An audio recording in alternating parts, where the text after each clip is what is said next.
everyone. Welcome to the Naughty Shaman podcast. I'm your host, Natalie Carlisle, and I can't wait to dive in to a world where the sacred meets the wild and keeps things totally real. In each episode, we are going to dive into what it truly means to live a radiant life that is unapologetically real. And if you're ready to get started, so am I.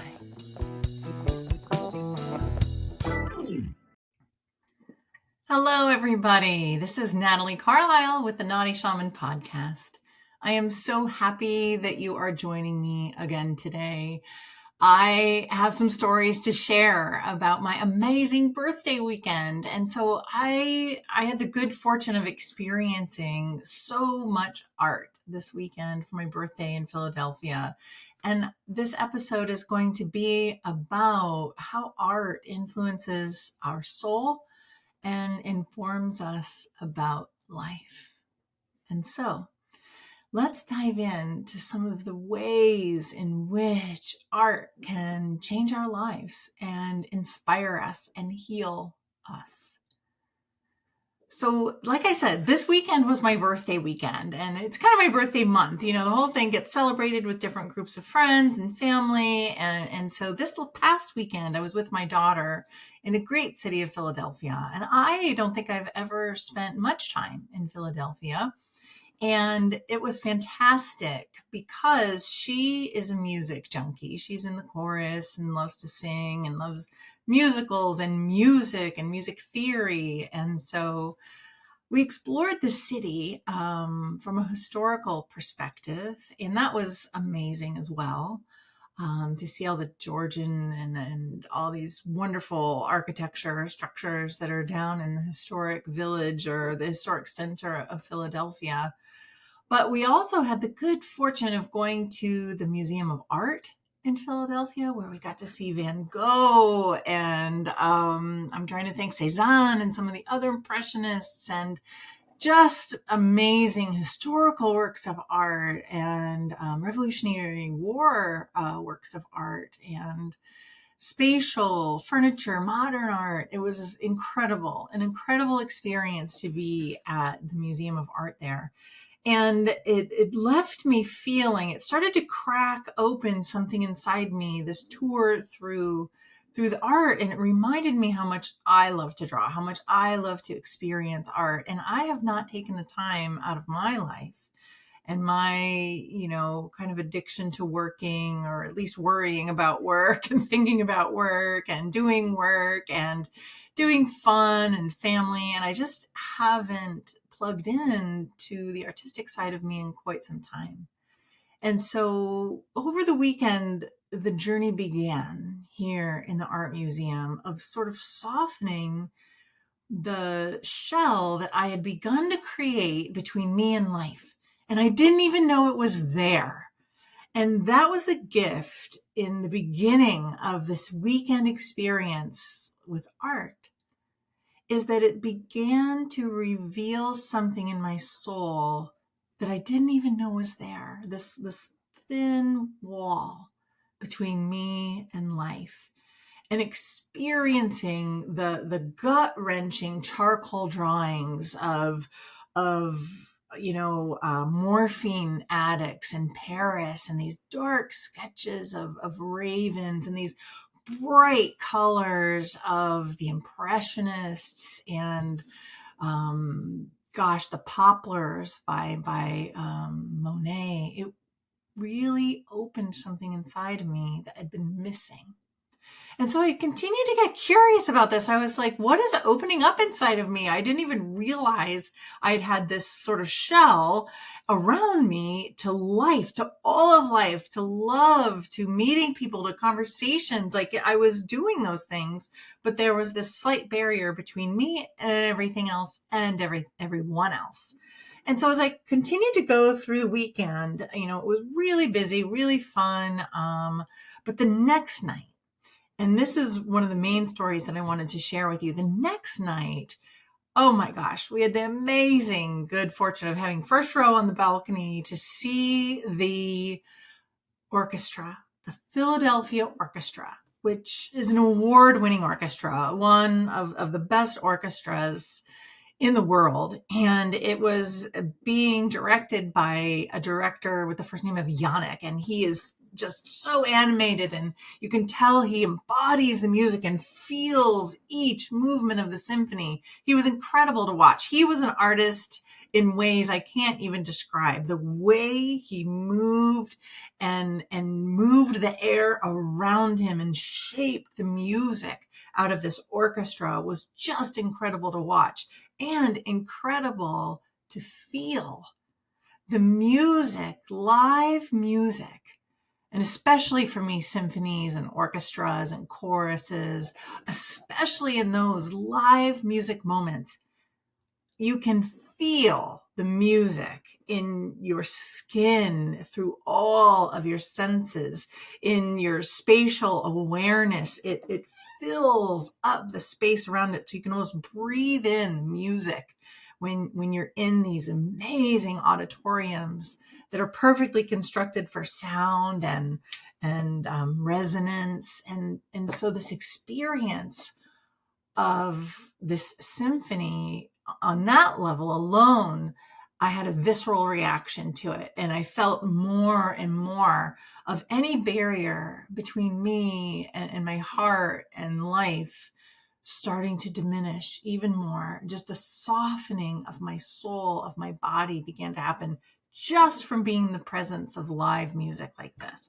But the kicker for me with the symphony was that it was an entire symphony. And I don't know how I missed this, because I used to play competitive piano when I was younger. I mean, in junior high. So it was a while ago. But I don't know how I missed this idea that the symphony has several movements. What we typically experience in a concert, if you've gone to the symphony or to the orchestra, then you have experienced maybe a movement from a symphony. So you're going to see, the movement 6 from symphony number 2, and it won't be the whole symphony. Well, on this night, I had the incredible fortune of witnessing for the first time an entire symphony. And the symphony was Mahler's Symphony number 7.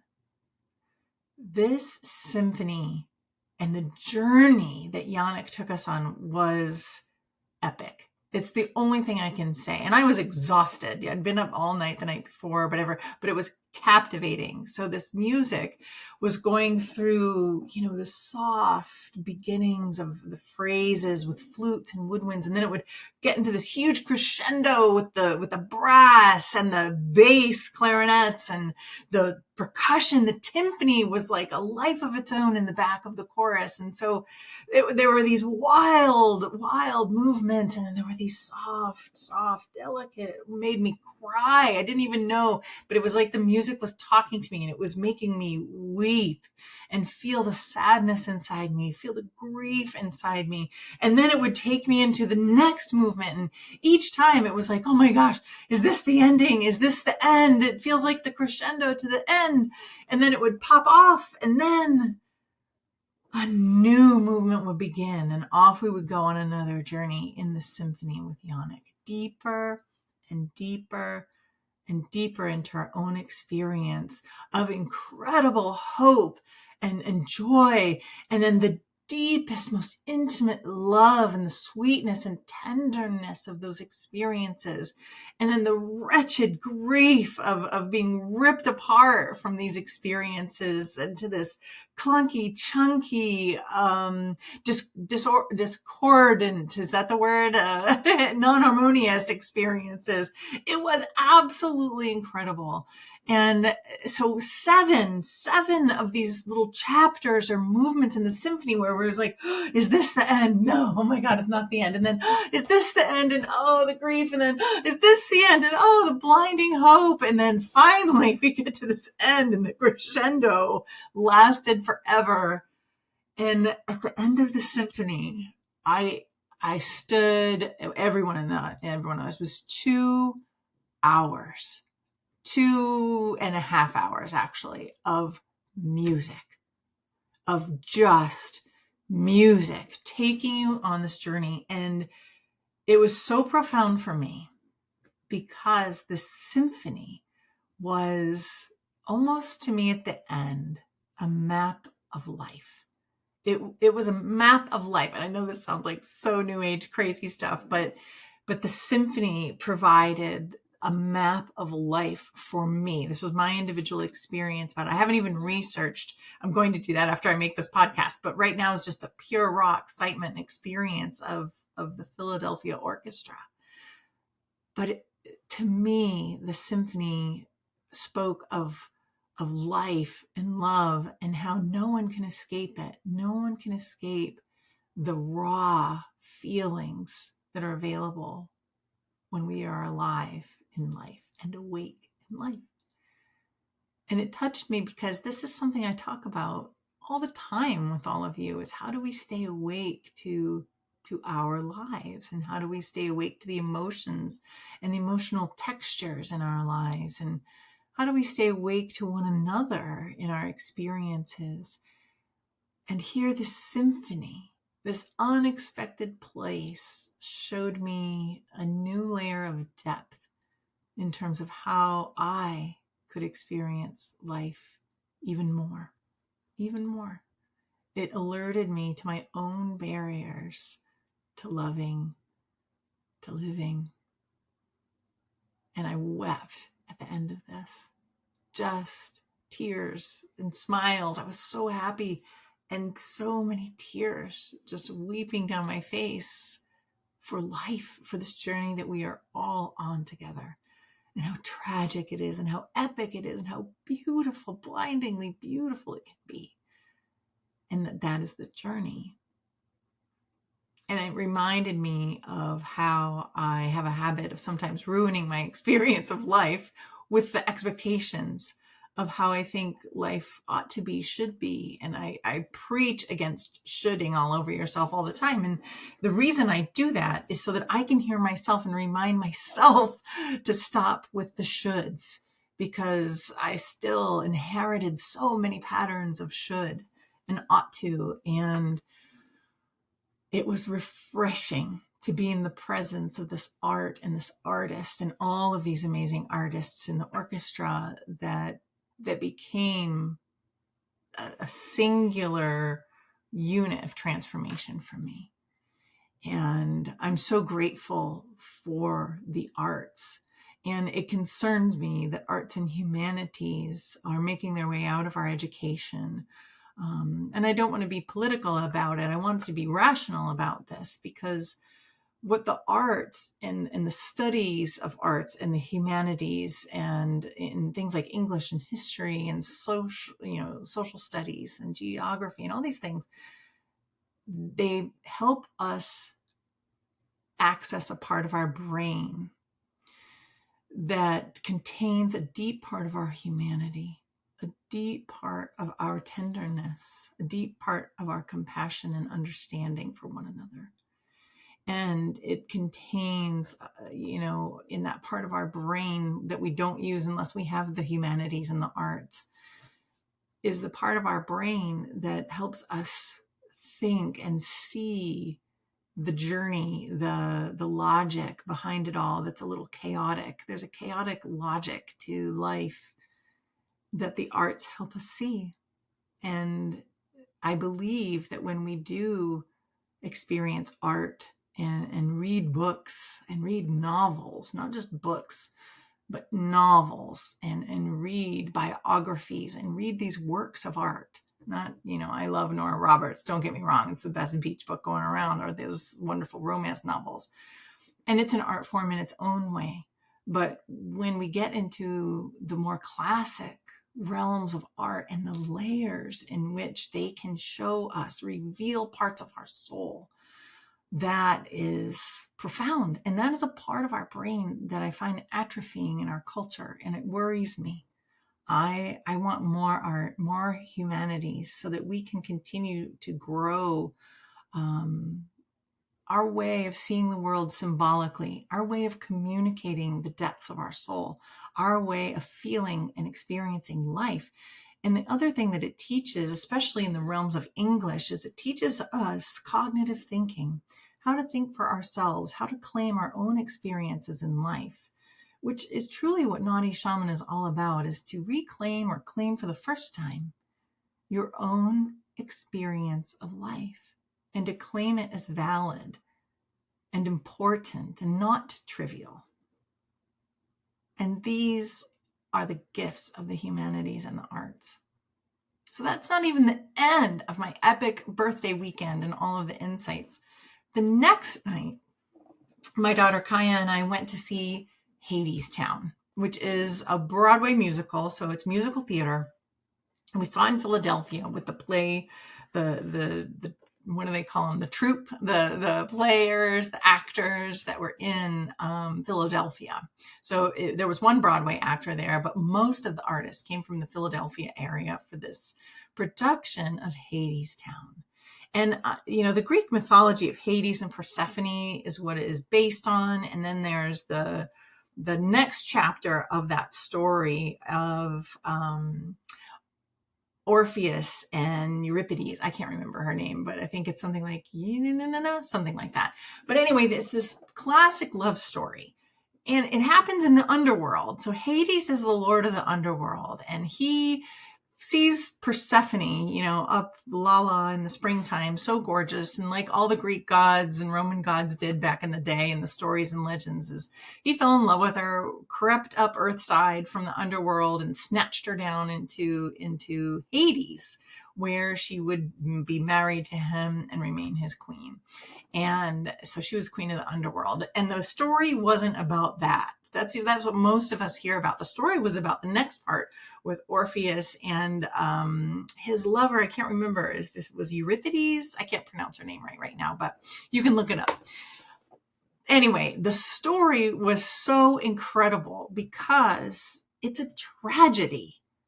So at the very end, the girl gets not captured, but kind of lured by Hades to come down to the underworld. And it's just this beautiful story, kind of with the backdrop of New Orleans jazz vibes. So it's just this amazing music, amazing singing, great acting. And at the end, she's in the underworld and her deep love comes down to rescue her. And he, battles all these things and goes this long way down through all these challenges and tests to get to her, to bring her back topside so that they can continue being in love. He gets down there and reminds Hades about love through a song, which for some reason touched me so deeply. To the character arc of Hades in this story was so profound for me because he was so bitter and closed off from life. See the theme that was working there? He was so closed off from life and love and just bitter and angry and all these things and ambitious and working. There was a beautiful social commentary through the whole thing. And so, he'd worked so much and that's what he did. And he didn't have time for all the trivial things like love and connection.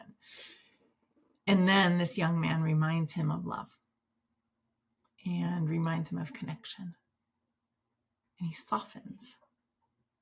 And so he makes a deal and he says to Orpheus, you can have your love back.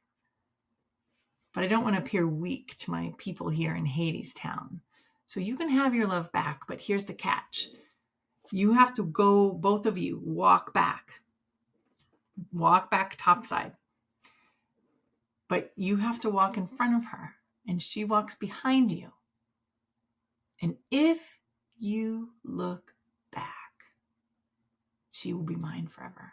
So you can't turn around and check and make sure she's still there. And they both agree, they're like, okay, we can do this. We believe in each other. We know we love each other. We trust in each other. And then off they go on this great adventure.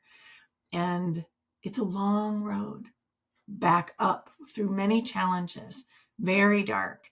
And the fates in this play were this mechanism to kind of illustrate the inner voices in our heads.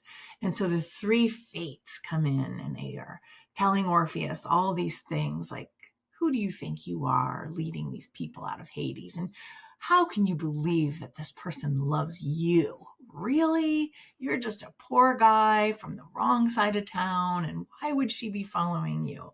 Of course she loves Hades more than you. Look at the power he has. Look at the money he has. And so through all this doubt, he fights it and fights it. And through the darkness and not knowing if anyone is behind him, he keeps going. Orpheus keeps going. And he's almost to the very end. He's starting to see the light and the way out. And by some trick, moment of doubt, he turns and sees her. And immediately, before she can get right to the light, they're right on the edge of being free together in the world, topside. She gets taken back down to Hades' town. And the play ends. I cannot explain to you how I knew how the story ended. I'd read it. I knew the story ended like this. And I was still blown away. I was still like, no, don't take her. And I felt the grief of his loss. And then the narrator, who is being played by Hermes or Mercury, the communicator god, the one with the little wings on his feet, he comes in and starts singing a song about how we tell the stories over and over to remember, even when they're sad, that these stories are a part of life and that life carries on. And it was, again, such a profound message for me about how our common experience as humans is to lose things, is to experience grief.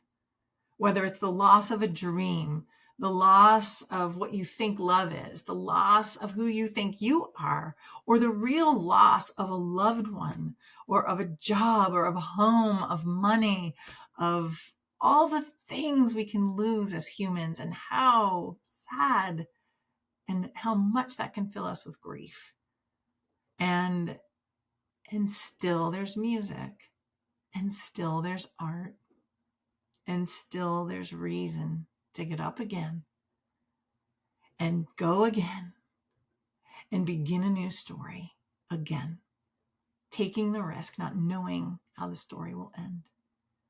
There's an incredible trust relationship that I became aware of through this art between us and life. And this relationship of trust is that we can trust life to leave us like the symphony, like this epic 2-hour-long symphony, that we can leave us ragged, exhausted, and it can leave us on the precipice of hope and the dashing of those hopes and the valleys of the despair and life. That's what it's going to do. And we know this. And life provides us an invitation to participate. We can trust that. And we can trust ourselves that we will be able to navigate the artistic flow and story of life, because it's an epic story that we are a part of. If you're breathing, if you're listening to this podcast, you are a part of this epic journey. Look back on your life and think about the hope that you've had, the losses you've had, the love that you had, the love that you've lost. It's profound. And there isn't a should. There is no way that life should be experienced. Life is just life. And it took these works of art, this weekend of art, for me to remember a deeper layer of how much courage it takes to live life. It's just such a courageous act to be alive. So even if you're depressed and under the covers listening to this podcast, you are being courageous because you are living and breathing in this life. You are feeling things right now. And that's what you can trust in yourself, is your capacity to feel things and wake up in the morning and make a cup of coffee and continue on. life continues on and we continue on. I don't know if this message is coming across as clearly as I hope it is, but what it left me with, and in summary, I want you to go experience art. I want you to see a profound film or read a book, go to a museum, listen in your headphones to a symphony. Listen to Mahler's Symphony No. 7 if you have like a 2-hour time to yourself. It was incredible. It left me wasted. I was wasted from these artistic experiences because of the emotional, epic journey that they took me on. And the artists and their capacity to embody these characters that were so relatable and yet so godlike at the same time. It was incredible talent to witness. And so I want you to experience art, do something way out of the ordinary in your life today so that your soul may be even more revealed to you. When we get caught in the lockdown patterns and routines, we begin to lose something of ourselves, lose something of our souls. And so for today, or maybe even this whole week, disrupt your patterns, disrupt what you see on the way to work, disrupt what you read something completely contrary or unknown to you. Disrupt your own way of being this week and see what is revealed to you of your soul. So that's my first hope, is that this memory that art feeds our souls. We need art, like we need air, and we need artists. And I know so many of you out there are artists, and the world is telling you this isn't important anymore. We don't have time for art. We need to make money. You need to do all the things that are correct and right and na. But if art is in your soul and you have to express it, I mean, have a job, feed your people, feed yourself, but do your art too. Don't give up on that. If your art is communicating, don't give up on that. If you have paint, if you have words, if you have colors, textures, use them. Write the poem, paint the canvas, and do not judge it. Just let it be an expression of your life, of your moment, because it's meaningful to those of us who witness it. Really. The second thing that I want you to remember is that life carries on. That was a profound message for me, is that, because I've experienced some heartbreak, letting go of some loves of my life that I thought were going to be X, Y, and Z, and then are not, and may not ever be a part of my life. And life goes on. I felt such a deep, renewed hope in being able to truly love again. And I didn't realize it until I saw all this art. But I think I was at a point where I'd almost resigned myself to the idea that there's like no love for me now. My love has passed. I've had it, and what a gift. And now it's over. And now I'm filled, because of art, with the possibility of maybe not. And I love that. I love feeling that possibility in my body because of the art, and not just in my head. You can do positive affirmations and but it's never as real as when we feel it in our bones. And that's the gift of art, of musical theater, of being in the space and sound of music. Like, it's such a gift. And the third thing I want to leave you with is that when we become afraid of life, and sometimes, like for me, it's so transparent. I didn't even realize I was being afraid of life. It was so transparent to me, like cellophane over my eyes. I couldn't see it until the art reflected it and I felt it in my own body. But when we are afraid of life, afraid of losing, when we're afraid of losing, of grieving the loss, of afraid to fall in love with someone because someday they're going to die, or someday they're going to get sick and not be themselves, or someday they're not going to love me anymore and divorce me. When we live our lives afraid of loss, we are not truly living. Loss is a part of life, and it hurts. And then life goes on. So our choice is to play the game, to have the courage to play the game. Or I don't know what the other choice is. If you're breathing, if you're listening to this podcast, you have chosen to play the game. And I am encouraging you to use art to take your experience even deeper. It is not trivial. Art in all of its forms is not trivial. It is critical to a soulful life. And so I encourage you this week, explore any art form that speaks to you. Any art form, dance, musical theater, acoustic guitar, rock and roll, ballads. I don't know. What's calling to your soul? Explore it this week, please. And then write in the comments what it helped you remember. All right, my loves. This is Natalie Carlisle signing off from the Naughty Shaman podcast. And I want to just thank you so much for being here. I love connecting with you in this way. And I really hope that that this is valuable for you.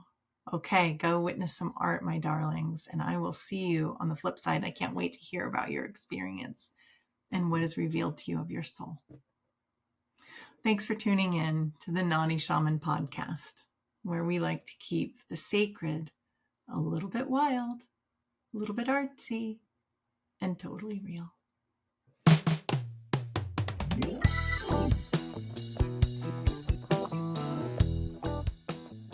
If you're hearing this message, you've listened to the entire episode, and for that, we are so grateful.